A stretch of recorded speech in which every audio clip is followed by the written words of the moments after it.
Hey, what's going on, everybody? You got Sean and Tara here. Hey.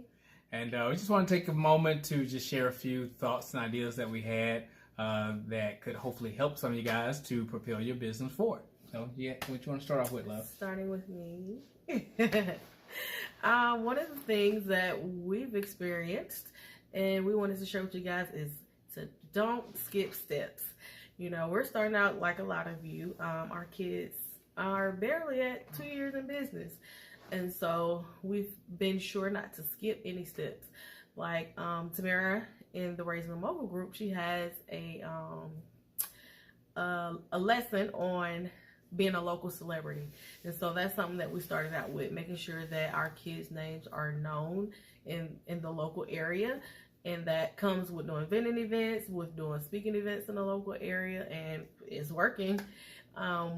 We had an event this past weekend, and we were at the restroom, and a lady said, "Is that Kaden?" And I said, "Yeah."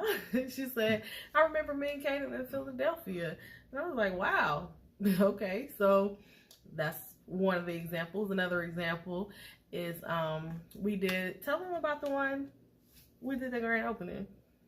Yeah, I went down to go see Ziggy and Tootie down in Byron, Georgia with Shiva. And a lot of times people may think, well, it's not the big city of Atlanta or it's not a big metropolitan area, but we had a great turnout, great result.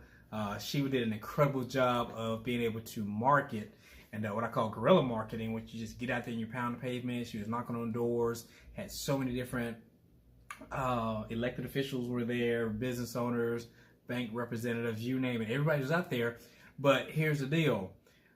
Oftentimes, I think people may think because it wasn't a big city that the turnout wasn't going to be there. And there's money everywhere. There's potential clients everywhere. But the cool thing that happened with that was Kaden met a young lady who was a state representative for the in Byron, Georgia. He took a picture, did a video. The very next week, which was this past weekend, it just passed, a gentleman came up to us and he said, "Hey, you're Kaden." And he said, "Yes." And he said, "Look, does this video look familiar?" He said, "Yes, I met her last week." And lo and behold, that was his auntie. So the guy that we connected with knows another person here in Atlanta. He's called the Science Machine. And he does a lot of different scientific and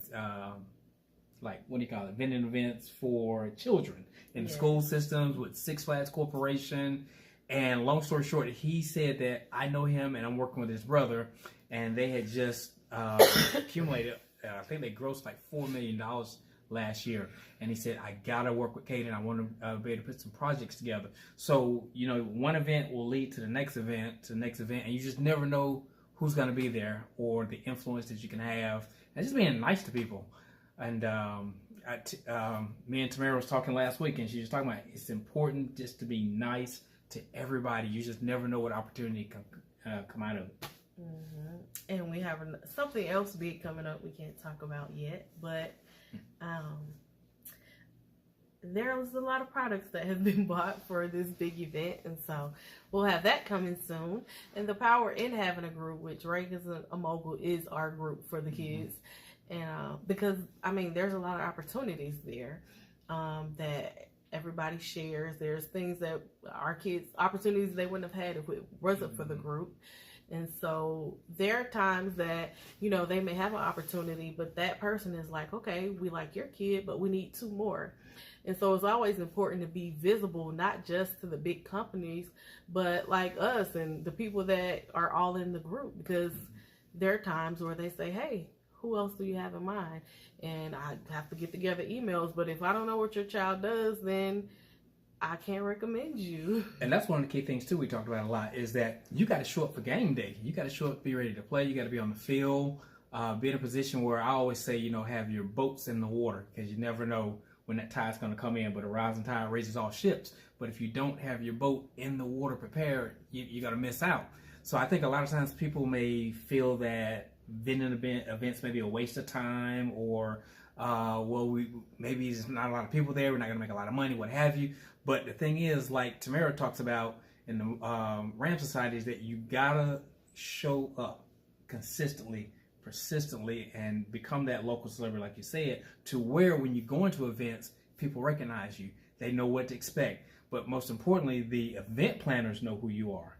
And they are the ones that will specifically request you to be at an event or make a recommendation to a fellow event planner who can also bring you in.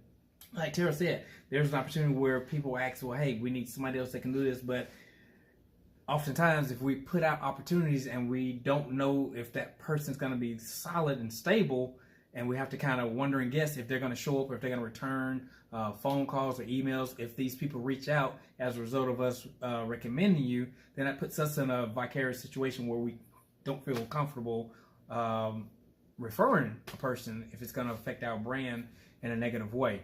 So what are your thoughts on that? Definitely, just like I said, stay connected. Make sure everybody knows what your child does, especially in the group. Mm-hmm. I definitely agree.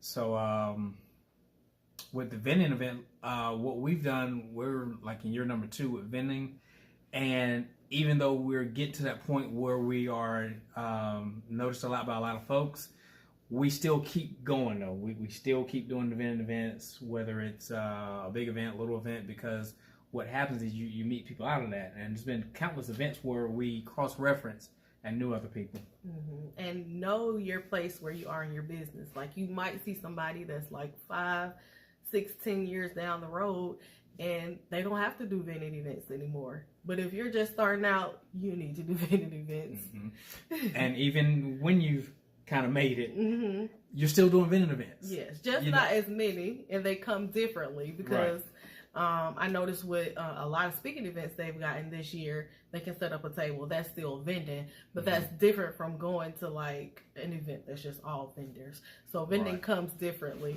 Right, and no matter how seasoned you are, at some point you're still vending.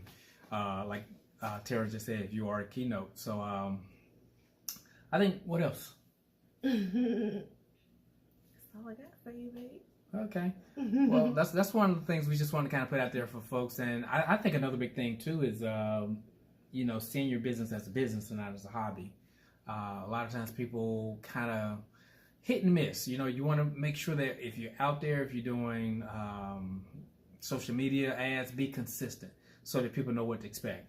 If it's something that you do on a weekly basis, for example, for me, for one of my businesses, I do Wisdom Wednesday tips. So every Wednesday, people know to expect to see me on that Wednesday with that particular bit of information. So just be consistent and persistent, show up in the marketplace, be professional, treat your business as a business if that's what you want to have as a business. And like I say, don't try to keep up with the Joneses. Don't focus and say, well, this is what they're doing, it's working for them. Well, that's for their particular business model and their season, their timing. So that's one thing I want to recommend there is just kind of, run your race at your own pace. Mm-hmm. So just a few little tidbits we were thinking about here as we just sat down and kind of talked about some stuff this week. So we hope that it helped out, which I'm sure it will. And we look forward to seeing you guys soon.